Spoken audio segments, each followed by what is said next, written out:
Hello दोस्तों, नमस्कार। मैं आर.एस. तिवारी आप लोगों को अपने YouTube channel target with RS. Tiwari में बहुत बहुत स्वागत करता हूं। तो कैसे हैं आप लोग? उम्मीद करता हूं कि बहुत ही अच्छे होंगे। और जैसा कि मैंने रक्त संबंध पार्ट 1 में बताया था कि रिश्ते की जो हायरार्की होती है, जो पद सोपान होता है, यानी कि जो चार्ट होता है वो किस तरीके से होता है, तो ये सारी चीजें मैं आपको बता चुका हूं। लेकिन दोस्तों, आज हम उसी के आगे फिर से एक नई कड़ी को जोड़ते हुए, एक नई बात को जोड़ते हुए, एक नई ऊर्जा के साथ आप लोगों के साथ में फिर से उपस्थित हुए हैं और उम्मीद करते हैं कि ये बहुत ही इंटरेस्टिंग टॉपिक होगा। तो चूंकि आज हम बात करने वाले हैं दोस्तों, तीर का प्रयोग कैसे करें और तीर का प्रयोग कैसे कर सकते हैं, और जिससे कि हमारा सवाल कम से कम समय में सॉल्व हो जाए। दोस्तों, एक बात हमेशा दिमाग में रखिएगा कि तीर का जब भी हम प्रयोग करेंगे तो उसका एक निश्चित प्रयोजन होगा। क्या प्रयोजन होगा? अगर वो व्यक्ति प्रतीत होता है कि मेल है तो वहां पे प्लस का यूज करेंगे, प्रतीत होता है कि फीमेल है तो वहां पे माइनस का प्रयोग करेंगे। ध्यान दीजिएगा, फीमेल है तो वहां पे क्या, माइनस का प्रयोग करेंगे। और याद रखना, अगर कंफर्म नहीं होता, प्रश्न से कंफर्म नहीं होता कि वो मेल है या फीमेल है, तो ऐसे किसी भी तीर का प्रयोग हम ना ही करेंगे। आगे बात समझ में? अब दोस्तों, यहां पे ध्यान देना है कि किस तरीके से तीर का प्रयोग करना है। तो तीर का प्रयोग दोस्तों कुछ इस प्रकार से किया जाता है, कुछ इस तरीके से किया। ये होता है तीर। और ध्यान दीजिएगा दोस्तों, ये होती है क्या, तीर की पूंछ यानी टेल। इसको हम तीर का क्या कहते हैं दोस्तों? पेट कहते हैं दोस्तों। और ये है क्या, तीर का मुख, क्योंकि पेट बीच में होता है। मुख सबसे अग्रभाग को कहते हैं, और पेट मतलब मध्य भाग को कहते हैं, और पूंछ सबसे पिछले भाग को कहते हैं। अब इनका एक विशेष प्रयोजन है, ये किस लिए यूज किए जाते हैं, हम इसकी चर्चा इस वीडियो में दोस्तों करने वाले हैं। तो उम्मीद करते हैं कि ये बहुत ही इंटरेस्टिंग वीडियो होगा। तो चलते हैं। पूंछ पर किसका नाम होगा, पेट पर किसका नाम होगा, और मुख पर किसका नाम होगा? तो पूंछ पर होगा दोस्तों, यहां पर हम लिखते हैं किसका, वक्ता का नाम। किसका नाम लिखेंगे भैया? वक्ता का नाम लिखेंगे। पेट पर किसका नाम लिखेंगे? पेट पर दोस्तों हम लिखेंगे रिश्ते का नाम, रिश्ते का नाम। और दोस्तों, मुख पर हम लिखेंगे उद्देश्य का नाम। उद्देश्य मतलब टारगेट। बताऊंगा अभी इसका मतलब क्या है बेटा। एकदम बहुत ही जबरदस्त मेथड है। इसको एक बार अगर आपने दिमाग में रख लिया तो दोबारा नहीं भूलने वाला है। ये इस तरीके से बात, ये इस तरीके से बात है। क्लियर है? ध्यान से देखिएगा, तीर का प्रयोग किस तरीके से करते हैं। पूंछ पे उसका नाम लिखेंगे जो बोलेगा, पेट पर उसका नाम लिखेंगे जो शब्द बोलेगा। चाची चाचा, नानी नाना, काकी काका, दादी दादा, है ना, मौसी फुआ बुआ मौसा, जो भी वो रिश्ता बोलेगा कहां लिखेंगे? बीच में लिखेंगे। और जिससे बोलेगा, जिस व्यक्ति को बोलेगा, उसको हम कहां लिखेंगे? उद्देश्य यानी मुख पर। और एक बात समझ लें, हमेशा अगर उद्देश्य मेल होता है तो प्लस लगाइएगा, अगर उद्देश्य फीमेल होता है तो माइनस लगाइएगा। पूंछ पर जो व्यक्ति होता है उसका जेंडर वैसे क्लियर नहीं होता, लेकिन एक कंडीशन ऐसी होती है कि जब पूंछ पर जो नाम लिखा जाता है उसका भी जेंडर क्लियर हो जाता है। तो किस तरीके से बताएंगे? ये चीज समझ में आ गई आपको? उम्मीद है कि समझ में आ गई होगी। वक्ता कौन है? जो बोलेगा। पेट पर यानी रिश्ते का नाम है, क्या बोलेगा? अरे भाई, चाची चाचा, अम्मी अम्मा, कुछ भी तो कहेगा, मॉम डैड, जो भी आप कह सकते हैं, सब कुछ तो कहेगा। और उद्देश्य के नाम में क्या कहेंगे? उद्देश्य किसको बोलेगा। ठीक है, ये चीज बहुत। तो आपको क्या क्या पता करना है? आपको पहले वक्ता का नाम पता करना है, फिर उद्देश्य का नाम पता करना, उसे क्या बोलना है ये पता करना है और लिख देना है। और तीर की दिशा जो होगी चार्ट के अनुसार होगी। अगर पिता का रिश्ता हुआ तो एरो का मुख ऊपर की तरफ, माता का रिश्ता हुआ तो एरो का मुख ऊपर की तरफ, भाई बहन या भाभी का रिश्ता हुआ तो एरो समांतर में, पुत्र पुत्री का रिश्ता हुआ तो एरो नीचे की तरफ, और पोता पोती नाती या नतनी की बात हुई तो एरो और नीचे की तरफ, यानी एक पीढ़ी और नीचे आएंगे। उम्मीद है कि यहां तक आपको बात अच्छे तरीके से समझ में आ गई होगी। कुछ खास नहीं करना है, फिर लॉजिक समझना है। अगर आपको इस तरीके से चीजें सेट करनी आ गई, इस तरीके से बातें आपने सेट कर ली तो उम्मीद करता हूं, मैं विश्वास के साथ कहता हूं कि ये बहुत ही जबरदस्त वीडियो होने वाला है आपके लिए।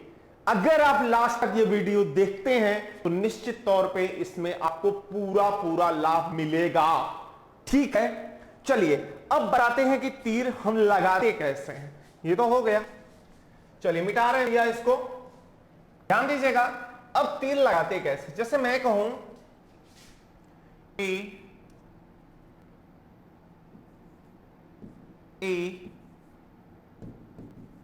बी का पिता है, कैसे बनाएंगे इसको? ए बी का पिता है। अब एक बात बताएं भैया, ए बी का पिता है यानी पहले तो हम ये क्लियर करेंगे, क्या क्लियर करेंगे? इनमें स्पीकर कौन है? वक्ता, बोलने वाला कौन बोल रहा है? बी का पिता है, यानी बी क्या है यहां पे? वक्ता, यानी कि स्पीकर। ए क्या है?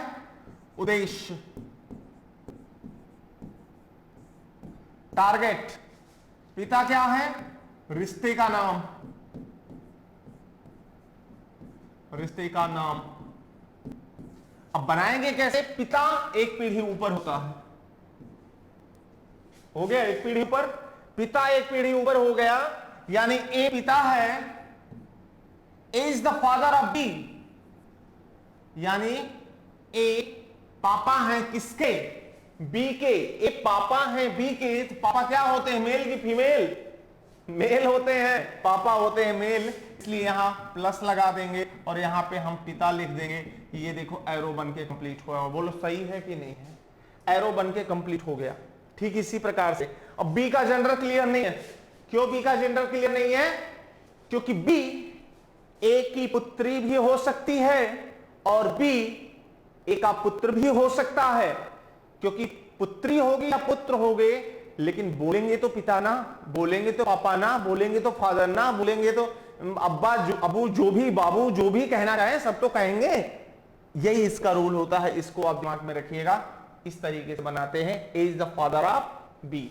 यहां पे बात समझ में आ गई? तो इस तरीके से आपको क्लियर करना है कि याद रखना, ए बी का पिता यानी ए बी के पापा हैं, तो बी के पापा, पापा कौन बोलेगा? बी बोलेगा। किसे बोलेगा? ए को बोलेगा। ए क्या है? प्लस, यानी कि वो मेल है।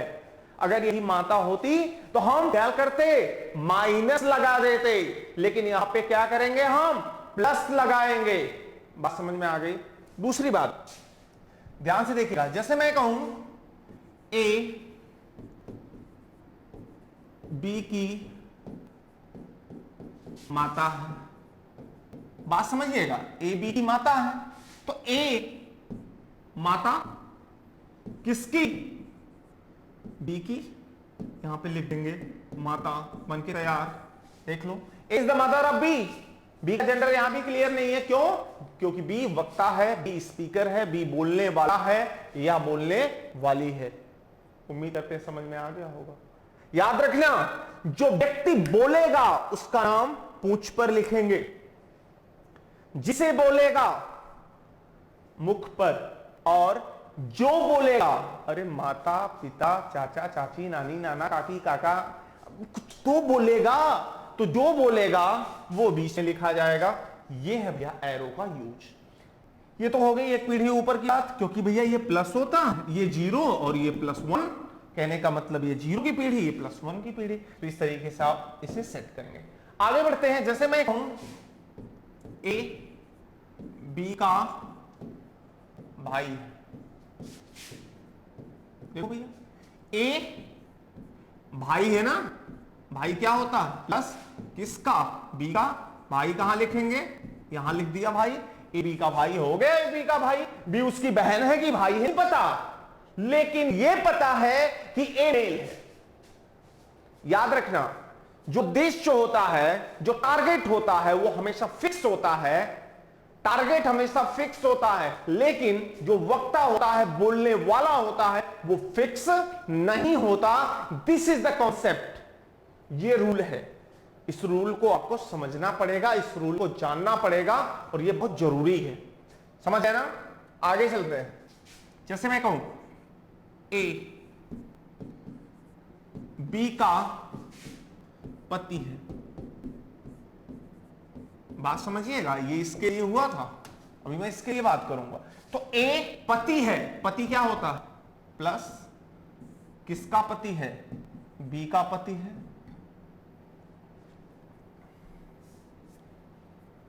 यहां पे हमने क्या लिख दिया? पति लिख दिया। ये अपने आप माइनस हो जाएगी। क्यों? अरे भाई एक बात बताओ, कोई लड़का तो किसी को पति नहीं बोलेगा ना, कोई लड़की ही तो किसी को पति बोलेगी। तो इसका मतलब अगर कोई पर्सन है या कोई भी मेल या फीमेल, कैसे पता लगाएंगे? तो कोई फीमेल ही किसी को पति बोल सकती है, याद रखना। तो अगर ए पति है बी का, इसका मतलब बी पत्नी है, ए की उल्टा हो जाएगा। ऐसी दशा में दोनों जेंडर क्लियर हो जाते हैं, अदरवाइज दोनों जेंडर क्लियर नहीं होते। तो देखो भैया, जब माता पिता, चाची चाचा, मौसी मौसा, मामी मामा, ऐसे रिश्ते आए तो एरो कहां लगाएंगे? ऊपर की तरफ। भाई बहन, भाभी, पत्नी, है ना, कहां एरो लगाएंगे? समांतर में। ये देखिए, दो चीजें मैंने आपको बता दी, सीधे सीधे इस तरीके से लगेगा। ठीक है, उम्मीद करता हूं कि समझ में आ गया होगा। दूसरी बात, अगर मैं कहूं ए बी का पुत्र है, ए बी का पुत्र है, ध्यान देना, ए बी का पुत्र है। अगर ए बी का पुत्र है तो ए पुत्र है,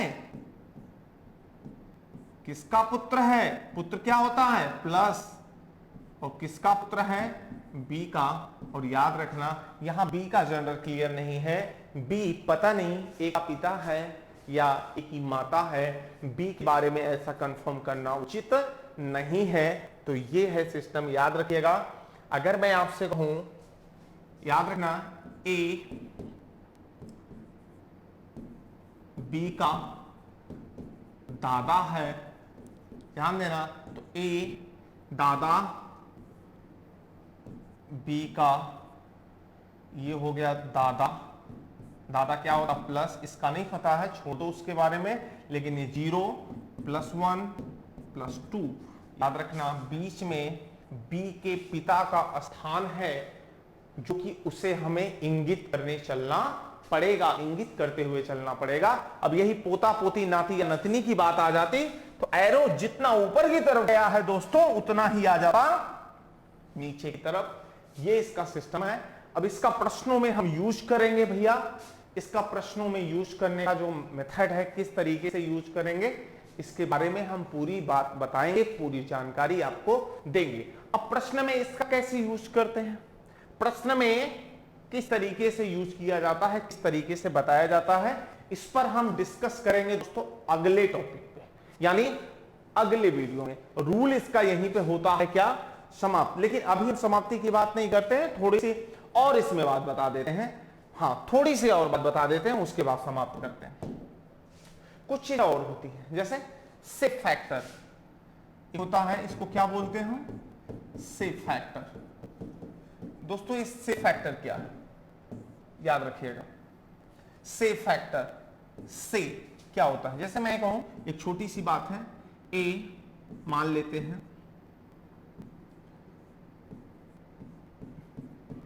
माता है, किसकी माता है? बी की, और बी मान लेते हैं उसका क्या है? पुत्र है। मान लेते हैं ए बी की माता है और बी ए का पुत्र है। चलिए इसको प्लस कर दिया, उसको माइनस कर। अब यही सवाल छोटा सा 3 प्रकार से पूछा जा सकता है। पहला, ए का बी से क्या संबंध है? दूसरा, बी का ए से क्या संबंध है? तीसरा ए और बी किस प्रकार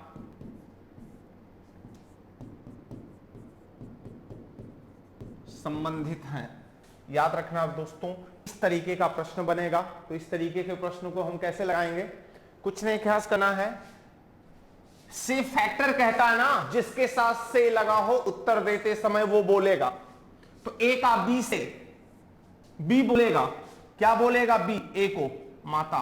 तो आपका इसका आंसर हो जाएगा क्या, माता। याद रखना, ए का बी से, बी बोलेगा कि ए उसकी क्या लती है।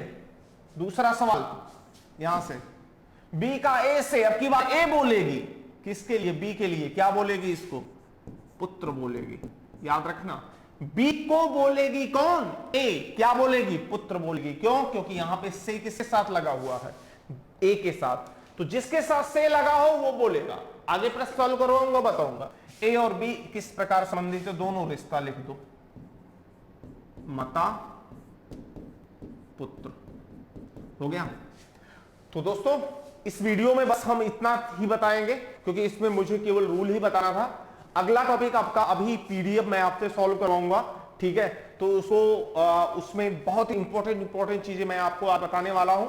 बहुत ही जबरदस्त एकदम एनर्जेटिक वीडियो अभी आप लोगों को मिलेगा इस वीडियो के जस्ट बाद, ठीक है। तो उम्मीद करता हूं कि आप लोगों को बहुत अच्छा समझ में आया होगा। और चलिए इस वीडियो को भैया जो जो पहली बार देख रहे हैं वो प्लीज इसको लाइक कर दें,